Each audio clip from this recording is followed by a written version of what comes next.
बेटी, ससुराल में अपने आत्मसम्मान से कभी खिलवाड़ मत होने देना। पापा जब भी मेरी याद आए मेरी गुड़िया से बातें कर लेना।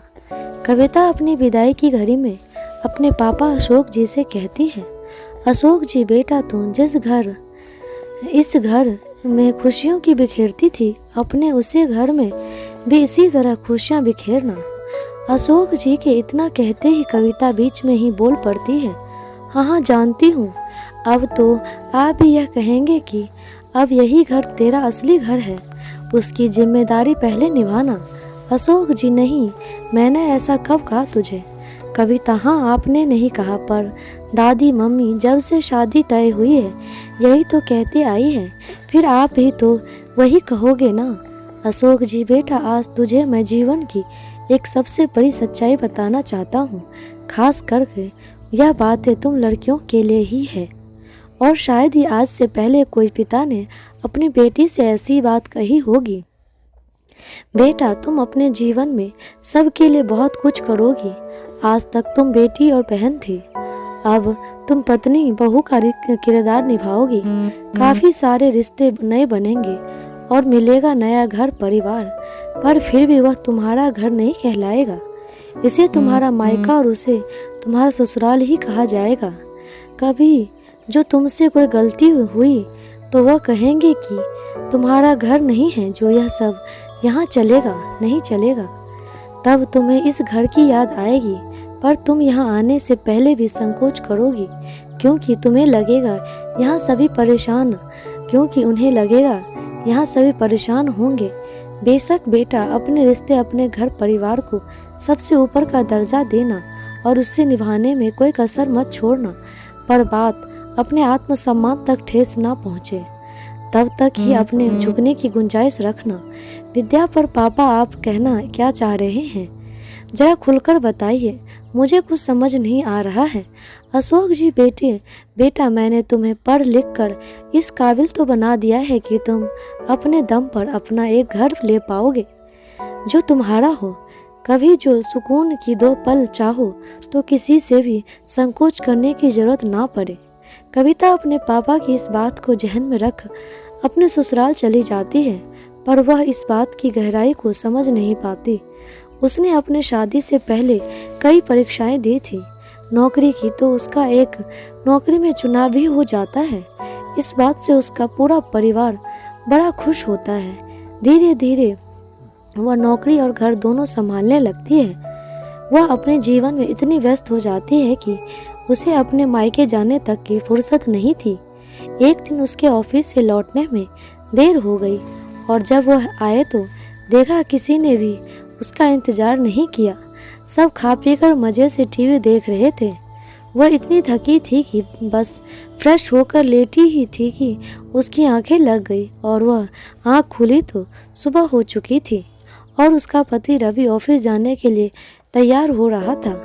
कविता, अरे आपने मुझे जगाया नहीं। कल रात मुझे तेज भूख लगी थी पर मैं सो गई, पर आप तो मुझे जगा सकते थे ना। रवि, तुम्हें अपनी भूख, अपनी नौकरी, बस इन सब की ही परवाह है ना। कभी इस घर की जिम्मेदारियों की भी परवाह कर लिया करो। वह क्यों करोगी? उसके लिए तो है ना मेरी मम्मी। कविता, रवि अपने ऐसे कैसे बोल सकते हो? मैं क्या घर के लिए कुछ नहीं करती?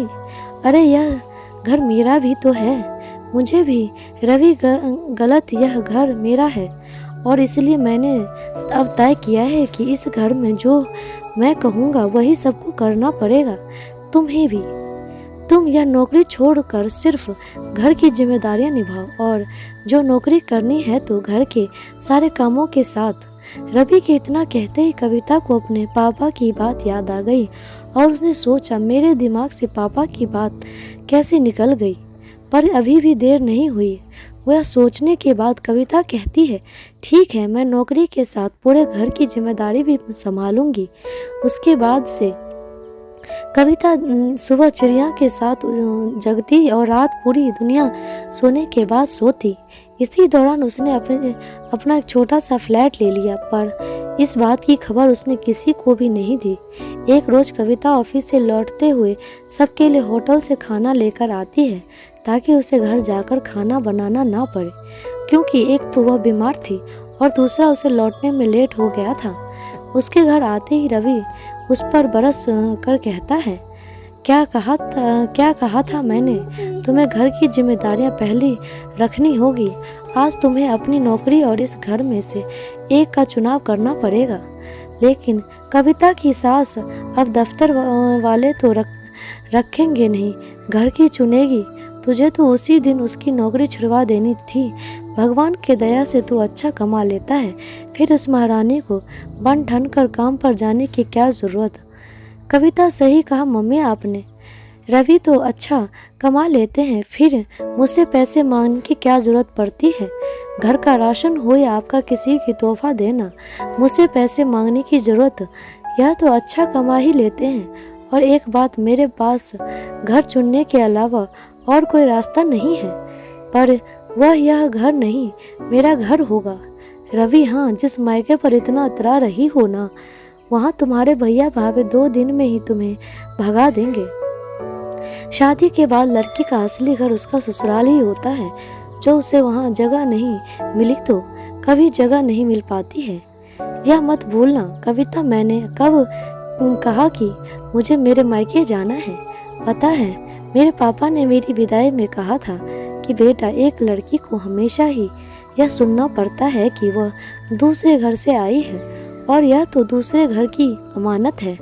उसका जीवन, पूरा जीवन दे देने के बावजूद उसका कोई घर अपना नहीं होता है। इसी बात को सोचते उन्होंने मुझसे हमेशा अपने दम पर एक घर ले लेने का प्रेरित किया था। यह इसलिए नहीं कि उन्हें आप लोगों के बारे में पता था, और ना ही वह मेरा घर तोड़ना चाहते थे, बल्कि इसीलिए कि जो कभी आज जैसे दिन आए तो मैं सर उठाकर अपने खरीदे हुए घर में जाकर चैन की नींद ले पाऊं। रवि, क्या कहना चाहती हो तुम? कविता, यही कि मैं अपने फ्लैट में जा रही हूँ और आपको चुनाव करना है मुझ में और अपनी सोच में। बेशक यह घर आपका है, पर परिवार हम दोनों का। अगर मैं आर्थिक तौर पर आपकी मदद कर रही हूँ तो आप घर के कामों में मेरी मदद क्यों नहीं कर सकते हैं? जब औरत पैसा कमा सकती है तो पुरुष बर्तन क्यों नहीं मांज सकता है? आज मैं अपने घर में जा रही हूँ, आपका फैसला जो भी हो बता देना। कविता वहाँ से जाते हुए अपने पापा को सलाम कर रही थी कि जहाँ आजकल कई बाप अपनी बेटी के पैदा होने पर रोते हैं, वहीं एक ऐसे पिता भी हैं जो बेटी को ऐसे सशक्त बनाते रहे हैं। दोस्तों, कैसी लगी आपको ये कहानी? कमेंट बॉक्स में ज़रूर बताइएगा। लाइक, शेयर, सब्सक्राइब ज़रूर कीजिएगा। धन्यवाद।